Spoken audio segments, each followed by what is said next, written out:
Bulletin में तुहाडा स्वागत है। मैं हरप्रीत कौर। पहला पेश ने चोणवीआं खबरां। भारत ने कहा है कि वह अफगानिस्तान में शांति चाहता है और यह उम्मीद करता है कि अफगानिस्तान की धरती को भारत विरुद्ध अतवाद लई ना वरत्या जाए। सुप्रीम कोर्ट ने सोशल मीडिया प्लेटफॉर्मां और वैब पोर्टल से फर्जी खबरों से गंभीर चिंता जाहिर करदिआं कहा कि मीडिया के एक वर्ग में प्रसारित कीतियां जाण वालियां खबरां विच फिरकू रंगत होने कारण देश के अक्स नूं ढाह लग सकती है। वस्तु ते सेवा कर GST परिषद की मीटिंग इस महीने की 17 तरीक नूं होवेगी। आयुष मंत्रालय तहत नैशनल मैडिसिनल प्लांट बोर्ड ने आज़ादी का अमृत महोत्सव के हिस्से वजों देश में दवाइयां लई इस्तेमाल होने वाले बूटे लगाउण नूं उत्साहित करने लई एक राष्ट्रव्यापी मुहिम शुरू की। ते पंजाब विच कोरोना वैक्सीन की दूजी खुराक लई लोकां दी वधेरे संख्या नूं वेखदिआं पंजाब सरकार वालों सूबे के सारे ही कोविड टीका सेंटरां ते कोरोना टीकिਆਂ की दूजी डोज लई ऐतवार का दिन मुकर्रर किया गया। पंजाब सरकार ने बाहरले मुल्कां की यात्रा करने वाले लोगों लई टीकाकरण नियमां विच ढिल देण दा फैसला किया। ते हुण खबरां विस्तार नाल। भारत ने कहा है कि वह अफगानिस्तान में शांति चाहता है तो यह उम्मीद करता है कि अफगानिस्तान की धरती को भारत विरुद्ध अतवाद लई ना वरत्या जाए। आज नवी दिल्ली में एक प्रेस कॉन्फ्रेंस दौरान विदेश मंत्रालय के बुलारे अरिंदम बागची ने कहा कि भारत अफगानिस्तान विचों लोगों को भारत लियाउण दा अपना प्रोग्राम जारी रखेगा। उन्होंने कहा कि जो भारतीय अफगानिस्तान विचों निकलना चाहते सन उन्होंने सारिਆਂ ਨੂੰ ਉੱਥੋਂ ਕੱਢ ਕੇ सुरक्षित भारत लिआंदा जा चुका है। उन्होंने अगे कहा कि काबुल हवाई अड्डे के खुलण तो बाद भारत होर लोगों को भी अफगानिस्तान विचों कड्ढण ते विचार करेगा। हमारी रोड मैप के बारे में देखते हैं कैसे आगे क्या बढ़ता है। इसमें इसी बात में I think some people asked about is it terrorist organization, what is the that's not the focus. The focus, let me reiterate, is that Afghan soil should not be used for terrorist activities of any kind, of anti-Indian activities, and we will try to focus on that element. There was a question about recognition or something like that. Let's just treat the Doha meeting for what it is. It is just a meeting, and I think these are still very early days, and I don't have further on that. And is there a time frame for assurance? Look, we use that opportunity to convey our concerns, whether it is on getting people out or on the issue of terror and anti-Indian activities. We received Taliban ने ऐलान किया है कि मुल्ला हिब्तुल्ला अखुंदजादा अफगानिस्तान का सर्वउच्च नेता होगा तो उस दे तहत देश का एक प्रधानमंत्री या राष्ट्रपति मुल्क का संचालन करेगा। ये जानकारी तोलो खबर एजेंसी ने दी है। तालिबान के सभ्याचार कमीशन के मैंबर अनामुल्ला समांगनी के हवाले नाल दस्सिया गया है कि अखुंदजादा नवी सरकार का नेता भी होगा। तालिबान के सियासी दफ्तर के नेता शेर मोहम्मद अब्बास स्टैनिक जई के हवाले तो पाजवोक.com ने रिपोर्ट किया है कि कथित इस्लामिक अमीरात आउंदे 2 दिनों में अपनी नवी सरकार का ऐलान कर देगा। समांगनी ने कहा कि नवी सरकार बारे इस्लाम मशवरा लगभग पूरा हो चुका है तो कैबिनेट के बारे भी फैसला कर लिया गया है। तालिबान ने ईरान के मॉडल के आधार पर सरकार बनाने का फैसला किया है जिस विच सर्वउच्च नेता देश का मुखी होगा तो वह सर्वउच्च राजनीतिक ते धार्मिक अहदेदार होगा जो राष्ट्रपति तो उपर होगा। तालिबान के ਵੱਖ-ਵੱਖ प्रांतां ते जिलियां के गवर्नरां, पुलिस मुखियां ते पुलिस कमांडरां की नियुक्ति पहला ही कर दी गई है। सुप्रीम कोर्ट ने आज सोशल मीडिया प्लेटफॉर्मां और वैब पोर्टल से फर्जी खबरों से गंभीर चिंता जाहिर करदिआं कहा कि मीडिया के एक वर्ग में प्रसारित कीतियां जाण वालियां खबरां विच फिरकू रंगत होने कारण देश के अक्स नूं ढाह लग सकती है। Chief justice N V Ramana, justice Suryakant ते जस्टिस AS बोपन्ना ते आधारित बेंच ने यह गल जमीयत उलेमा-ए हिंद की पटीशन समेत होर पटीशनां ते सुनवाई करदिआं कही। पटीशनर ने अजिहियां फर्जी खबरों के प्रसारण उत्ते रोक लगाउण की मांग की है। बेंच ने केंद्र नूं पुछया कि कदे उसने इन्हां निजी चैनलों पर नज़र रखने की कोशिश की है। वस्तु ते सेवा कर GST परिषद की मीटिंग इस महीने की 17 तरीक नूं होवेगी। वित्त मंत्रालय ने एक ट्वीट विच कहा कि केंद्रीय वित्त मंत्री निर्मला सीतारमन उत्तर प्रदेश के लखनऊ विच होने वाली GST परिषद की 45वीं मीटिंग की प्रधानगी करनगे। GST परिषद की पिछली मीटिंग इस वरे जून महीने हुई सी जिस विच कोविड के इलाज लई जरूरी ਵੱਖ-ਵੱਖ वस्तुओं की टैक्स दर 30 सितंबर तक घट कर दी गई सी। बैठक दौरान राहत देने लई रेमडेसिविर ते टासीनीजोमैर वर्गियां कोविड दवाइयां दे नाल-नाल मैडिकल ऑक्सीजन ते ऑक्सीजन उत्पादन उपकरण ते संबंधित इलाज उपकरणों ते माल ते सेवा कर दीआं दरां विच कमी की गई सी।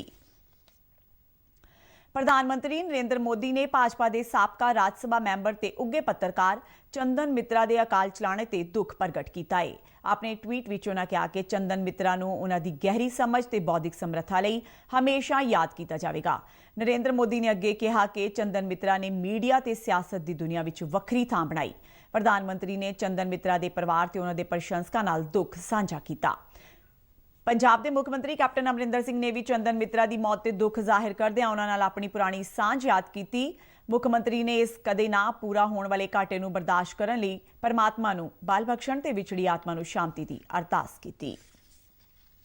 आयुष मंत्रालय तहत नेशनल मैडिसिनल प्लांट बोर्ड ने आज़ादी का अमृत महोत्सव के हिस्से वजों देश विच दवाइयां लई इस्तेमाल होने वाले बूटे लगाउण नूं उत्साहित करन लई एक राष्ट्र व्यापी मुहिम शुरू की है। इस नाल किसानां दी आमदन वधाउण विच मदद तो इलावा हरे भरे भारत के सुपने नूं पूरा किया जा सकेगा। इस योजना तहत देश भर विच अगले 1 साल विच 75,000 हैक्टेयर भूमि ते दवाइयां विच इस्तेमाल होने वाले पेड़ पौधों की खेती की जाएगी।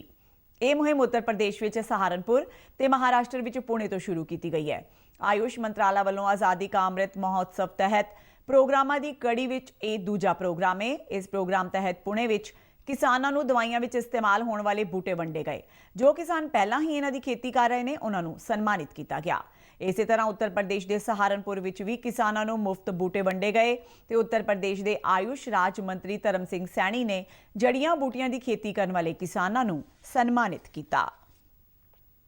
ਆਜ਼ਾਦੀ ਕਾ ਅੰਮ੍ਰਿਤ ਮਹੋਤਸਵ ਨੂੰ ਸਮਰਪਿਤ ਆਜ਼ਾਦੀ ਕਾ ਸਫ਼ਰ ਤਹਿਤ ਅਸੀਂ ਭਾਰਤ ਦੀ ਆਜ਼ਾਦੀ ਵਿੱਚ ਯੋਗਦਾਨ ਪਾਉਣ ਵਾਲੇ ਵੱਖ-ਵੱਖ ਮੰਨੇ ਪਰਮੰਨੇ ਤੇ ਗੁੰਮਨਾਮ ਆਜ਼ਾਦੀ ਸੰਗਰਾਮੀਆਂ ਦੇ ਜੀਵਨ ਦੇ ਪਹਿਲੂਆਂ ਤੋਂ ਤੁਹਾਨੂੰ ਜਾਣੂ ਕਰਵਾਉਂਦੇ ਹਾਂ। ਇਸ ਤੋਂ ਇਲਾਵਾ ਆਜ਼ਾਦੀ ਦੇ ਸੰਘਰਸ਼ ਨਾਲ ਜੁੜੀਆਂ ਹੋਰ ਗਤੀਵਿਧੀਆਂ ਬਾਰੇ ਵੀ ਦੱਸਦੇ ਹਾਂ।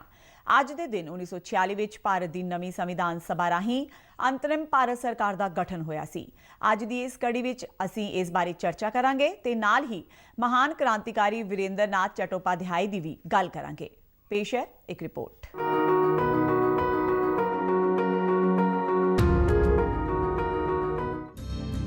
ਭਾਰਤ ਦੀ ਆਜ਼ਾਦੀ ਦੀ ਲੜਾਈ ਵਿੱਚ 2 ਸਤੰਬਰ ਦੀ ਬਹੁਤ ਮਹੱਤਤਾ ਹੈ। 1946 ਵਿੱਚ ਇਸੇ ਦਿਨ ਭਾਰਤ ਦੀ ਨਵੀਂ ਸੰਵਿਧਾਨ ਸਭਾ ਰਾਹੀਂ ਅੰਤਰਿਮ ਭਾਰਤ ਸਰਕਾਰ ਦਾ ਗਠਨ ਹੋਇਆ ਸੀ। ਭਾਰਤ ਵਿੱਚ ਅੰਗਰੇਜ਼ਾਂ ਦੇ ਆਉਣ ਤੋਂ ਬਾਅਦ ਪਹਿਲੀ ਵਾਰ ਭਾਰਤੀ ਲੋਕਾਂ ਦੇ ਹੱਥ ਦੇਸ਼ ਦੀ ਕਮਾਨ ਆਈ।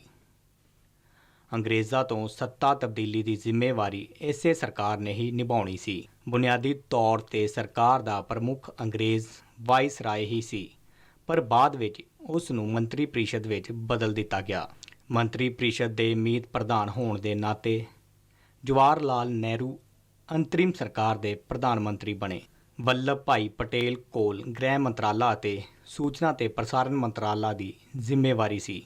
ਇਹ ਅੰਤਰਿਮ ਸਰਕਾਰ 15 ਅਗਸਤ 1947 ਨੂੰ ਆਜ਼ਾਦੀ ਮਿਲਣ ਤੱਕ ਕਾਇਮ ਰਹੀ। And although the scene looks quiet enough, there was naturally tense excitement when members of India's interim government, under the leadership of Mr. Nehru, went to the Viceroy's house. They were received by Lord Wavell, who was to administer the oaths of allegiance, of office and of secrecy, whereby Indian affairs passed into the care of an all-Indian cabinet. Bharat ਅਗਸਤ 1947 ਤੱਕ ਬਰਤਾਨੀਆ ਦੀ ਪ੍ਰਭੂਸੱਤਾ ਵਿੱਚ ਰਹਿ ਰਿਹਾ ਸੀ, ਪਰ ਅੰਤਰਿਮ ਸਰਕਾਰ ਨੇ America ਸਮੇਤ ਹੋਰਨਾਂ ਦੇਸ਼ਾਂ ਨਾਲ ਰਣਨੀਤਕ ਸਬੰਧ ਕਾਇਮ ਕੀਤੇ। ਸੰਵਿਧਾਨ ਸਭਾ ਦੇ ਮੈਂਬਰਾਂ ਨਾਲ ਹੀ ਅੰਤਰਿਮ ਸਰਕਾਰ ਬਣੀ ਸੀ, ਜਿਸ ਨੇ ਆਜ਼ਾਦ ਭਾਰਤ ਦੇ ਸੰਵਿਧਾਨ ਦਾ ਖਰੜਾ ਤਿਆਰ ਕਰਨਾ ਵੀ ਸ਼ੁਰੂ ਕਰ ਦਿੱਤਾ ਸੀ। ਅੱਜ ਅਸੀਂ ਮਹਾਨ ਕ੍ਰਾਂਤੀਕਾਰੀ ਵੀਰੇਂਦਰ ਨਾਥ ਚਟੋਪਾਧਿਆਏ ਨੂੰ ਵੀ ਸ਼ਰਧਾ ਦੇ ਫੁੱਲ ਭੇਂਟ ਕਰ ਰਹੇ ਹਾਂ, ਜਿਹੜੇ 1937 ਵਿੱਚ ਸਾਡੇ ਤੋਂ ਜੁਦਾ ਹੋ ਗਏ ਸਨ। ਉਹ ਪ੍ਰਸਿੱਧ ਸੁਤੰਤਰਤਾ ਸੈਨਾਨੀ ਸਰੋਜਨੀ ਨਾਇਡੂ ਅਤੇ ਮੰਨੇ ਪ੍ਰਮੰਨੇ ਬਾਂਗਲਾ ਕਵੀ ਤੇ ਸੰਗੀਤਕਾਰ ਹਰਿੰਦਰ ਨਾਥ ਚਟੋਪਾਧਿਆਏ ਦੇ ਭਰਾ ਸਨ। ਵੀਰੇਂਦਰ ਨਾਥ ਚਟੋਪਾਧਿਆਏ ਨੂੰ ਵਿਦੇਸ਼ੀ ਧਰਤੀ ਤੇ ਅੰਗਰੇਜ਼ੀ ਵਸਤੀਵਾਦ ਖਿਲਾਫ ਮੁਹਿੰਮ ਚਲਾਉਣ ਦਾ ਮਾਣ ਹਾਸਲ ਹੈ। ਯੂਰਪ ਅਤੇ ਅਮਰੀਕਾ ਵਿੱਚ ਉਹਨਾਂ ਨੇ ਭਾਰਤ ਵਿੱਚ ਜਾਰੀ ਅੰਗਰੇਜ਼ੀ ਸ਼ਾਸਨ ਨੂੰ ਲੈ ਕੇ ਜੰਮ ਕੇ ਅਭਿਆਨ ਚਲਾਇਆ।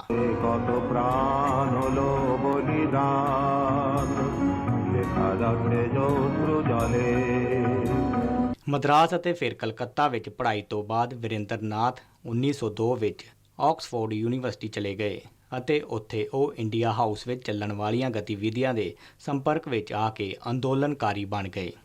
ਇੰਗਲੈਂਡ ਵਿੱਚ ਚਟੋਪਾਧਿਆਏ ਦਾ ਯੂਰਪੀ ਕ੍ਰਾਂਤੀਕਾਰੀ ਨਾਲ ਗਹਿਰਾ ਰਿਸ਼ਤਾ ਬਣਿਆ, ਪ੍ਰਥਮ ਵਿਸ਼ਵ ਯੁੱਧ ਹੋਣ ਤੇ ਬਰਲਿਨ ਪ੍ਰਵਾਸੀ ਭਾਰਤੀ ਕ੍ਰਾਂਤੀਕਾਰੀਆਂ ਦਾ ਕੇਂਦਰ ਬਣ ਗਿਆ।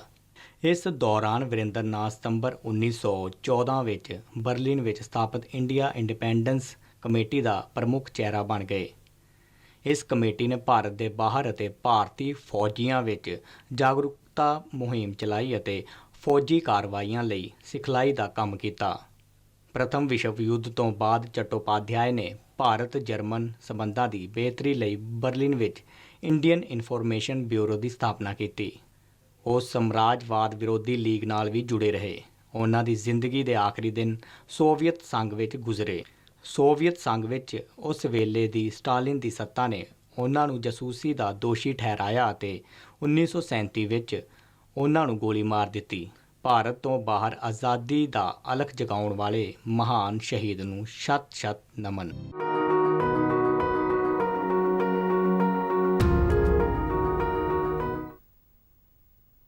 ਭਾਰਤ ਵਿੱਚ ਪਿਛਲੇ 24 ਘੰਟਿਆਂ ਦੌਰਾਨ 47,092 ਨਵੇਂ ਕਰੋਨਾ ਮਾਮਲੇ ਰਿਪੋਰਟ ਕੀਤੇ ਗਏ ਨੇ, ਜਦਕਿ ਇਸੇ ਅਰਸੇ ਦੌਰਾਨ 35,181 ਮਰੀਜ਼ਾਂ ਨੂੰ ਸਿਹਤਯਾਬ ਐਲਾਨਿਆ ਗਿਆ ਹੈ। ਕੇਂਦਰੀ ਸਿਹਤ ਤੇ ਪਰਿਵਾਰ ਭਲਾਈ ਮੰਤਰਾਲਾ ਵੱਲੋਂ ਜਾਰੀ ਅੰਕੜਿਆਂ ਮੁਤਾਬਕ ਦੇਸ਼ ਵਿੱਚ ਪੋਜ਼ਿਟਿਵਿਟੀ ਦਰ ਵੱਧ ਕੇ 2.8% ਹੋ ਗਈ ਹੈ। ਨਵੇਂ ਮਾਮਲਿਆਂ ਦੀ ਪੁਸ਼ਟੀ ਨਾਲ ਦੇਸ਼ ਵਿੱਚ ਪੁਸ਼ਟੀ ਵਾਲੇ ਕੁੱਲ ਮਾਮਲਿਆਂ ਦੀ ਗਿਣਤੀ 3,28,57,937 ਹੋ ਗਈ ਹੈ, ਜਿਨ੍ਹਾਂ ਵਿੱਚੋਂ 3,20,28,825 ਵਿਅਕਤੀ ਸਿਹਤਯਾਬ ਹੋ ਚੁੱਕੇ ਨੇ। ਦੇਸ਼ ਵਿੱਚ ਰਿਕਵਰੀ ਦਰ 97.48% ਦਰਜ ਕੀਤੀ ਜਾ ਰਹੀ ਹੈ। ਬੀਤੇ 24 ਘੰਟਿਆਂ ਦੇ ਅੰਕੜੇ ਮਿਲਾ ਕੇ ਦੇਸ਼ ਵਿੱਚ ਐਕਟਿਵ ਮਾਮਲਿਆਂ ਦੀ ਗਿਣਤੀ ਇਸ ਵੇਲੇ 3,99,583 ਹੋ ਗਈ ਹੈ, ਜਿਹੜੇ ਪੁਸ਼ਟੀ ਵਾਲੇ ਕੁੱਲ ਮਾਮਲਿਆਂ ਦਾ 1.19% ਬਣਦਾ ਹੈ। ਬੀਤੇ 24 ਘੰਟਿਆਂ ਦੌਰਾਨ 509 ਵਿਅਕਤੀਆਂ ਦੀ ਮੌਤ ਹੋਈ ਹੈ। ਦੇਸ਼ ਵਿੱਚ ਕਰੋਨਾ ਮਹਾਮਾਰੀ ਨਾਲ ਮਰਨ ਵਾਲਿਆਂ ਦੀ ਕੁੱਲ ਗਿਣਤੀ 4,39,529 ਹੋ ਗਈ ਹੈ। ਕੌਮੀ ਟੀਕਾਕਰਨ ਮੁਹਿੰਮ ਤਹਿਤ ਦੇਸ਼ ਵਿੱਚ ਹੁਣ ਤੱਕ 66 ਕਰੋੜ 30 ਲੱਖ ਤੋਂ ਵੱਧ ਲਾਭਪਾਤਰੀਆਂ ਦਾ ਟੀਕਾਕਰਨ ਕੀਤਾ ਜਾ ਚੁੱਕਾ ਹੈ। 81,09,244 ਲਾਭਪਾਤਰੀਆਂ ਨੂੰ ਬੀਤੇ 24 ਘੰਟਿਆਂ ਦੌਰਾਨ ਕੋਵਿਡ ਵੈਕਸੀਨ ਮੁਹੱਈਆ ਕਰਵਾਈ ਗਈ। ਪੰਜਾਬ ਵਿੱਚ ਕਰੋਨਾ ਵੈਕਸੀਨ ਦੀ ਦੂਜੀ ਖੁਰਾਕ ਲਈ ਲੋਕਾਂ ਦੀ ਵਧੇਰੇ ਸੰਖਿਆ ਨੂੰ ਵੇਖਦਿਆਂ ਪੰਜਾਬ ਸਰਕਾਰ ਵੱਲੋਂ ਸੂਬੇ ਦੇ ਸਾਰੇ ਹੀ ਕੋਵਿਡ ਟੀਕਾ ਸੈਂਟਰਾਂ ਤੇ ਕਰੋਨਾ ਟੀਕਿਆਂ ਦੀ ਦੂਜੀ ਡੋਜ਼ ਲਈ ਐਤਵਾਰ ਦਾ ਦਿਨ ਮੁਕਰਰ ਕੀਤਾ ਗਿਆ ਹੈ।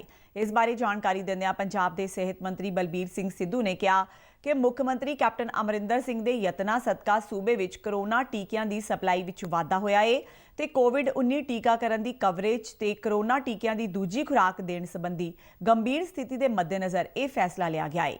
ਹਰ ਐਤਵਾਰ ਸਾਰੇ ਹੀ ਸੈਂਟਰਾਂ ਤੇ ਸਿਰਫ ਦੂਜੀ ਖੁਰਾਕ ਲੈਣ ਵਾਲੇ ਲਾਭਪਾਤਰੀਆਂ ਦੇ ਹੀ ਟੀਕੇ ਲਗਾਏ ਜਾਣਗੇ, ਜਦਕਿ ਹਫ਼ਤੇ ਦੇ ਬਾਕੀ ਦਿਨ ਪਹਿਲੀ ਤੇ ਦੂਜੀ ਦੋਵੇਂ ਖੁਰਾਕਾਂ ਲਈ ਆਮ ਵਾਂਗ ਟੀਕਾਕਰਨ ਹੋਵੇਗਾ। ਸੂਬੇ ਵਿੱਚ ਟੀਕਾਕਰਨ ਮੁਹਿੰਮ ਦੀ ਗੱਲ ਕਰਦਿਆਂ ਬਲਬੀਰ ਸਿੰਘ ਸਿੱਧੂ ਨੇ ਦੱਸਿਆ ਕਿ 31 ਅਗਸਤ ਤੱਕ ਪੰਜਾਬ ਵਿੱਚ 1,36,70,847 ਖੁਰਾਕਾਂ ਦਿੱਤੀਆਂ ਜਾ ਚੁੱਕੀਆਂ ਸਨ, ਜਿਨ੍ਹਾਂ ਵਿੱਚੋਂ 32,99,210 ਲਾਭਪਾਤਰੀਆਂ ਨੂੰ ਦੋਵੇਂ ਟੀਕੇ ਲੱਗ ਚੁੱਕੇ ਨੇ, ਜਦਕਿ 1,03,81,637 ਲਾਭਪਾਤਰੀਆਂ ਨੂੰ ਕਰੋਨਾ ਟੀਕੇ ਦੀ ਪਹਿਲੀ ਡੋਜ਼ ਦਿੱਤੀ ਜਾ ਚੁੱਕੀ ਹੈ। ਉਹਨਾਂ ਲੋਕਾਂ ਨੂੰ ਬਿਨਾਂ ਕਿਸੇ ਸੰਕੋਚ ਤੋਂ ਕਰੋਨਾ ਟੀਕਾ ਲਗਵਾਉਣ ਦੀ ਅਪੀਲ ਕੀਤੀ। ਇਸੇ ਦੌਰਾਨ ਪੰਜਾਬ ਸਰਕਾਰ ਨੇ ਬਾਹਰਲੇ ਮੁਲਕਾਂ ਦੀ ਯਾਤਰਾ ਕਰਨ ਵਾਲੇ ਲੋਕਾਂ ਲਈ ਟੀਕਾਕਰਨ ਨਿਯਮਾਂ ਵਿੱਚ ਢਿੱਲ ਦੇਣ ਦਾ ਫੈਸਲਾ ਕੀਤਾ ਹੈ। ਸਿਹਤ ਮੰਤਰੀ ਨੇ ਚੰਡੀਗੜ੍ਹ ਵਿੱਚ ਦੱਸਿਆ ਕਿ ਸਰਕਾਰ ਵੱਲੋਂ ਅਤਿ ਜ਼ਰੂਰੀ ਵਿਦੇਸ਼ ਯਾਤਰਾ ਕਰਨ ਦੇ ਇੱਛੁਕ ਸਾਰੇ ਹੀ ਲੋਕਾਂ ਲਈ ਕਰੋਨਾ ਟੀਕੇ ਦੀ ਦੂਜੀ ਡੋਜ਼ ਲਈ ਪਹਿਲੀ ਡੋਜ਼ ਤੋਂ ਬਾਅਦ 84 ਦਿਨਾਂ ਦੇ ਅੰਤਰਾਲ ਵਿੱਚ ਢਿੱਲ ਦੇਣ ਦਾ ਫੈਸਲਾ ਕੀਤਾ ਗਿਆ ਹੈ। ਉਹਨਾਂ ਕਿਹਾ ਕਿ ਸਿਹਤ ਸਮੱਸਿਆਵਾਂ ਦੇ ਮੱਦੇਨਜ਼ਰ ਵਿਦੇਸ਼ਾਂ ਵਿੱਚ ਇਲਾਜ ਕਰਵਾਉਣ ਦੇ ਇੱਛੁਕ ਲੋਕਾਂ ਜਾਂ ਅਜਿਹੇ ਵਿਦੇਸ਼ੀ ਨਾਗਰਿਕ ਜਿਨ੍ਹਾਂ ਵਾਪਸ ਆਪਣੇ ਮੁਲਕ ਪਰਤਣਾ ਹੈ, ਉਹਨਾਂ ਦੇ ਹਾਲਾਤ ਨੂੰ ਵੇਖਦਿਆਂ ਇਹ ਢਿੱਲ ਦਿੱਤੀ ਗਈ ਹੈ। ਸਿਹਤ ਮੰਤਰੀ ਨੇ ਕਿਹਾ ਕਿ ਅਜਿਹੇ ਲੋਕ ਲਾਜ਼ਮੀ ਵਿਦੇਸ਼ ਯਾਤਰਾ ਲਈ ਆਪਣਾ ਵੀਜ਼ਾ ਜਾਂ ਕਨਫਰਮਡ ਟਿਕਟਾਂ ਦੇ ਨਾਲ ਹੋਰ ਦਸਤਾਵੇਜ਼ ਦਿਖਾ ਕੇ ਇਸ ਛੋਟ ਦਾ ਲਾਭ ਲੈ ਸਕਣਗੇ। ਭਾਰਤ ਤੇ ਇੰਗਲੈਂਡ ਵਿਚਾਲੇ 5 ਕ੍ਰਿਕਟ ਟੈਸਟ ਮੈਚਾਂ ਦੀ ਲੜੀ ਦਾ ਚੌਥਾ ਮੈਚ ਲੰਡਨ ਦੇ ਓਵਲ ਵਿੱਚ ਜਾਰੀ ਹੈ। ਇੰਗਲੈਂਡ ਨੇ ਟਾਸ ਜਿੱਤ ਕੇ ਭਾਰਤ ਨੂੰ ਪਹਿਲਾਂ ਬੱਲੇਬਾਜ਼ੀ ਦਾ ਸੱਦਾ ਦਿੱਤਾ, ਪਰ ਭਾਰਤ ਦੀ ਸ਼ੁਰੂਆਤ ਚੰਗੀ ਨਹੀਂ ਰਹੀ। ਸਲਾਮੀ ਬੱਲੇਬਾਜ਼ ਰੋਹਿਤ ਸ਼ਰਮਾ 11 ਦੌੜਾਂ ਬਣਾ ਕੇ ਆਊਟ ਹੋ ਗਿਆ ਤੇ ਛੇਤੀ KL ਰਾਹੁਲ ਦੇ ਰੂਪ ਵਿੱਚ ਭਾਰਤ ਨੂੰ ਦੂਜਾ ਝਟਕਾ ਲੱਗਾ। ਚਿਤੇਸ਼ਵਰ ਪੁਜਾਰਾ ਵੀ ਸਿਰਫ 4 ਦੌੜਾਂ ਹੀ ਬਣਾ ਸਕਿਆ। ਉਸ ਤੋਂ ਬਾਅਦ ਮੈਦਾਨ ਵਿੱਚ ਉਤਰਿਆ ਰਵਿੰਦਰ ਜਡੇਜਾ ਵੀ ਮਹਿਜ਼ 10 ਦੌੜਾਂ ਬਣਾ ਕੇ ਆਊਟ ਹੋ ਗਿਆ। ਸਿਰਫ 69 ਦੌੜਾਂ ਦੇ ਸਕੋਰ ਤੇ ਭਾਰਤ ਦੇ 4 ਖਿਡਾਰੀ ਪਵੇਲੀਅਨ ਪਰਤ ਚੁੱਕੇ ਸਨ। ਕਪਤਾਨ ਵਿਰਾਟ ਕੋਹਲੀ 50 ਦੌੜਾਂ ਬਣਾ ਕੇ ਆਊਟ ਹੋਇਆ। ਖਬਰਾਂ ਲਿਖੇ ਜਾਣ ਤੱਕ ਭਾਰਤ ਨੇ 7 ਖਿਡਾਰੀਆਂ ਪਿੱਛੇ 175 ਦੌੜਾਂ ਬਣਾਈਆਂ ਸਨ। ਹੁਣੇ ਪ੍ਰਾਪਤ ਹੋਈਆਂ ਖਬਰਾਂ ਅਨੁਸਾਰ ਭਾਰਤ ਦੀ ਸਾਰੀ ਟੀਮ 191 ਦੌੜਾਂ ਬਣਾ ਕੇ ਆਊਟ ਹੋ ਗਈ ਹੈ। ਖਬਰਾਂ ਦੇ ਬੁਲੇਟਿਨ ਸਾਡੇ ਦਰਸ਼ਕ RNU DDK ਜਲੰਧਰ ਦੇ YouTube ਚੈਨਲ, Facebook ਪੇਜ ਤੇ Twitter ਹੈਂਡਲ ਤੇ ਵੀ ਦੇਖ ਸਕਦੇ ਨੇ। ਤੇ ਇਸ ਦੇ ਨਾਲ ਹੀ ਖਬਰਾਂ ਦਾ ਇਹ ਬੁਲੇਟਿਨ ਖਤਮ ਹੁੰਦਾ ਹੈ। ਆਗਿਆ ਦਿਓ, ਨਮਸਕਾਰ।